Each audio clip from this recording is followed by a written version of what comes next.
अंतर्राष्ट्रीय राजनीति और कूटनीति के गलियारों में उस वक्त हड़कंप मच गया जब अमेरिकी राष्ट्रपति ट्रंप ने एक ऐतिहासिक और साहसी राष्ट्रपति मेमोरेंडम पर हस्ताक्षर किए। इस फैसले के साथ ही अमेरिका ने एक झटके में 66 प्रमुख अंतर्राष्ट्रीय संगठनों से बाहर निकलने की घोषणा कर दी। व्हाइट हाउस द्वारा जारी आधिकारिक बयान के अनुसार ये कदम किसी जल्दबाजी का परिणाम नहीं है, बल्कि ये अंतर्राष्ट्रीय संगठनों, समझौतों और संधियों की एक लंबी और व्यापक समीक्षा के बाद लिया गया निर्णय है। ट्रंप प्रशासन का स्पष्ट मानना है कि ये संगठन अब अमेरिका के राष्ट्र हितों, उसकी संप्रभुता और आर्थिक प्राथमिकताओं के पूरक होने के बजाय उनके खिलाफ काम कर रहे थे। इस बड़े राजनीतिक बदलाव के तहत अमेरिका कुल 35 गैर संयुक्त राष्ट्र संगठनों और 31 संयुक्त राष्ट्र से संबद्ध संस्थाओं को अलविदा कह रहा है। इनमें से अधिकांश मंच जलवायु परिवर्तन, वैश्विक शासन और विशेष वैचारिक एजेंडे से जुड़े हुए थे, जिन्हें वर्तमान अमेरिकी प्रशासन अब अपने देश के लिए बोझ मान रहे हैं। व्हाइट हाउस की प्रेस विज्ञप्ति में इस फैसले के पीछे के तर्क को पूरी स्पष्टता के साथ रखा गया है।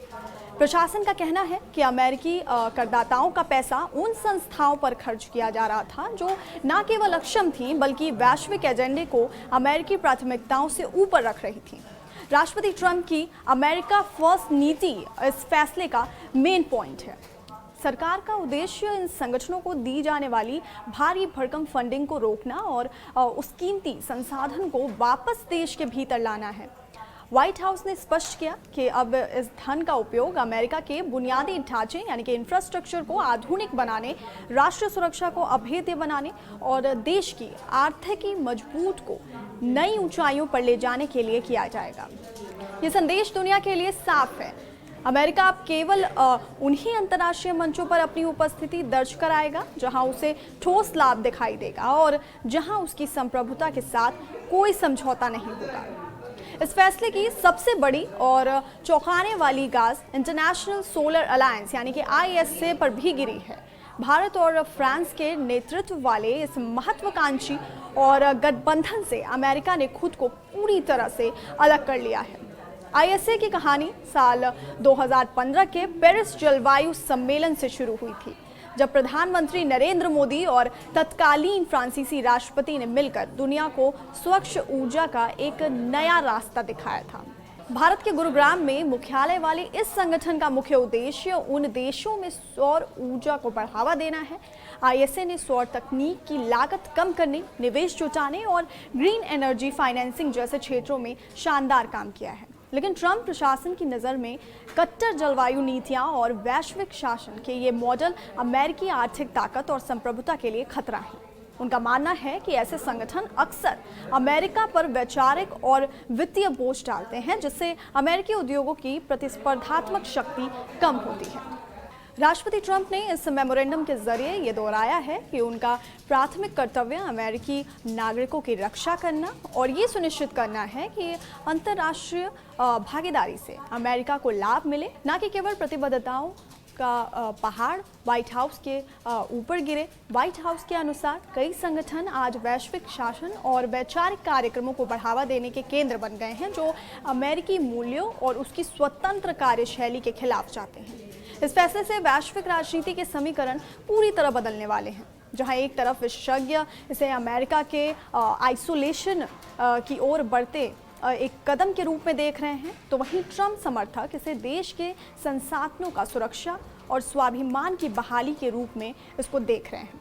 ये कदम न केवल संयुक्त राष्ट्र की कार्यप्रणाली को प्रभावित करेगा, बल्कि अंतर्राष्ट्रीय सौर गठबंधन जैसे संगठनों के भविष्य की रणनीतियों को पुनर्विचार के लिए मजबूर करेगा। अंतर्राष्ट्रीय राजनीति और कूटनीति के गलियारों में उस वक्त हड़कंप मच गया जब अमेरिकी राष्ट्रपति ट्रंप ने एक ऐतिहासिक और साहसी राष्ट्रपति मेमोरेंडम पर हस्ताक्षर किए। इस फैसले के साथ ही अमेरिका ने एक झटके में 66 प्रमुख अंतर्राष्ट्रीय संगठनों से बाहर निकलने की घोषणा कर दी। व्हाइट हाउस द्वारा जारी आधिकारिक बयान के अनुसार ये कदम किसी जल्दबाजी का परिणाम नहीं है, बल्कि ये अंतर्राष्ट्रीय संगठनों, समझौतों और संधियों की एक लंबी और व्यापक समीक्षा के बाद लिया गया निर्णय है। ट्रंप प्रशासन का स्पष्ट मानना है कि ये संगठन अब अमेरिका के राष्ट्र हितों, उसकी संप्रभुता और आर्थिक प्राथमिकताओं के पूरक होने के बजाय उनके खिलाफ काम कर रहे थे।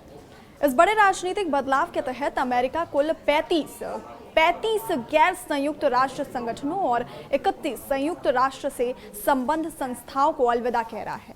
इनमें से अधिकांश मंच जलवायु परिवर्तन, वैश्विक शासन और विशेष वैचारिक एजेंडे से जुड़े हुए थे, जिन्हें वर्तमान अमेरिकी प्रशासन अब अपने देश के लिए बोझ मान रहे हैं।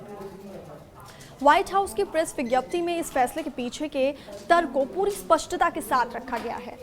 प्रशासन का कहना है कि अमेरिकी करदाताओं का पैसा उन संस्थाओं पर खर्च किया जा रहा था जो न केवल अक्षम थी बल्कि वैश्विक एजेंडे को अमेरिकी प्राथमिकताओं से ऊपर रख रही थी।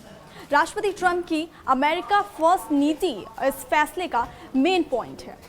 सरकार का उद्देश्य इन संगठनों को दी जाने वाली भारी भरकम फंडिंग को रोकना और उस कीमती संसाधन को वापस देश के भीतर लाना है।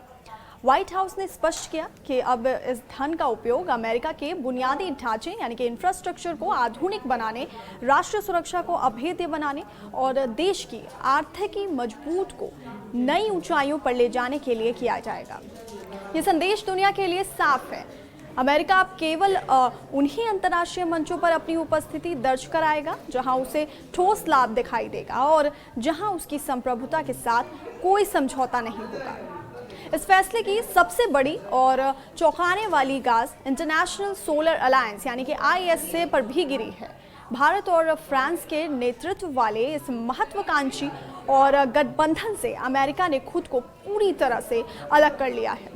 ISA की कहानी साल 2015 के पेरिस जलवायु सम्मेलन से शुरू हुई थी, जब प्रधानमंत्री नरेंद्र मोदी और तत्कालीन फ्रांसीसी राष्ट्रपति ने मिलकर दुनिया को स्वच्छ ऊर्जा का एक नया रास्ता दिखाया था। भारत के गुरुग्राम में मुख्यालय वाले इस संगठन का मुख्य उद्देश्य उन देशों में सौर ऊर्जा को बढ़ावा देना है। ISA ने सौर तकनीक की लागत कम करने, निवेश जुटाने और ग्रीन एनर्जी फाइनेंसिंग जैसे क्षेत्रों में शानदार काम किया है। लेकिन ट्रंप प्रशासन की नज़र में कट्टर जलवायु नीतियां और वैश्विक शासन के ये मॉडल अमेरिकी आर्थिक ताकत और संप्रभुता के लिए खतरा है। उनका मानना है कि ऐसे संगठन अक्सर अमेरिका पर वैचारिक और वित्तीय बोझ डालते हैं, जिससे अमेरिकी उद्योगों की प्रतिस्पर्धात्मक शक्ति कम होती है। राष्ट्रपति ट्रंप ने इस मेमोरेंडम के जरिए ये दोहराया है कि उनका प्राथमिक कर्तव्य अमेरिकी नागरिकों की रक्षा करना और ये सुनिश्चित करना है कि अंतर्राष्ट्रीय भागीदारी से अमेरिका को लाभ मिले, न कि केवल प्रतिबद्धताओं का पहाड़ व्हाइट हाउस के ऊपर गिरे। व्हाइट हाउस के अनुसार कई संगठन आज वैश्विक शासन और वैचारिक कार्यक्रमों को बढ़ावा देने के केंद्र बन गए हैं, जो अमेरिकी मूल्यों और उसकी स्वतंत्र कार्यशैली के खिलाफ जाते हैं। इस फैसले से वैश्विक राजनीति के समीकरण पूरी तरह बदलने वाले हैं। जहां एक तरफ विशेषज्ञ इसे अमेरिका के आइसोलेशन की ओर बढ़ते एक कदम के रूप में देख रहे हैं, तो वहीं ट्रंप समर्थक इसे देश के संसाधनों का सुरक्षा और स्वाभिमान की बहाली के रूप में इसको देख रहे हैं। ये कदम न केवल संयुक्त राष्ट्र की कार्यप्रणाली को प्रभावित करेगा, बल्कि अंतर्राष्ट्रीय सौर गठबंधन जैसे संगठनों के भविष्य की रणनीतियों को पुनर्विचार के लिए मजबूर करेगा।